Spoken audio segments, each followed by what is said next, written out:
আজকে রান্না করব মজাদার একটি ভাজি। আসসালামু আলাইকুম। এখানে আমি পটল আর আলু নিয়েছি, ভাজি করব। এই ভাজিটা কে কে পছন্দ করেন।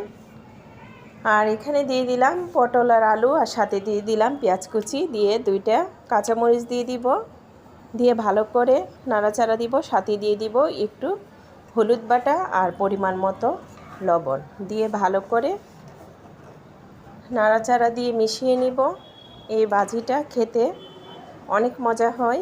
কে কে পছন্দ করেন অবশ্যই একটু কমেন্ট করে জানাবেন।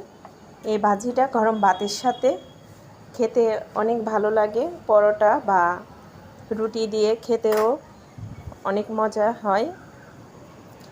কার কার পছন্দ এই ভাজিটা কমেন্ট করে জানাবেন। আমার তো অনেক পছন্দ এই ভাজিটা। এই যে দেখেন একদম মিশে গেছে।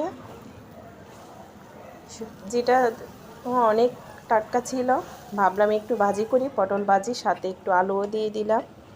এই যে আমার ভাজিটা সিদ্ধ হয়ে গেল, দেখেন কালারটা কত সুন্দর, একদম সবুজ একটা ভাব। এই দেখেন ভাজিটাও হয়ে গেল, গরম ভাতের সাথে খেতে তো দারুণ লাগে।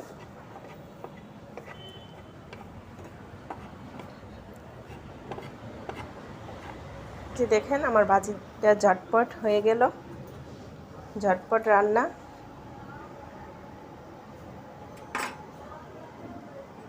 খেতেও দারুণ হয়েছে গরম ভাতের সাথে, আর যদি থাকে ঝাল ঝাল কাঁচামরিচের সাথে খেতে ভালো লাগে। আল্লাহ হাফেজ।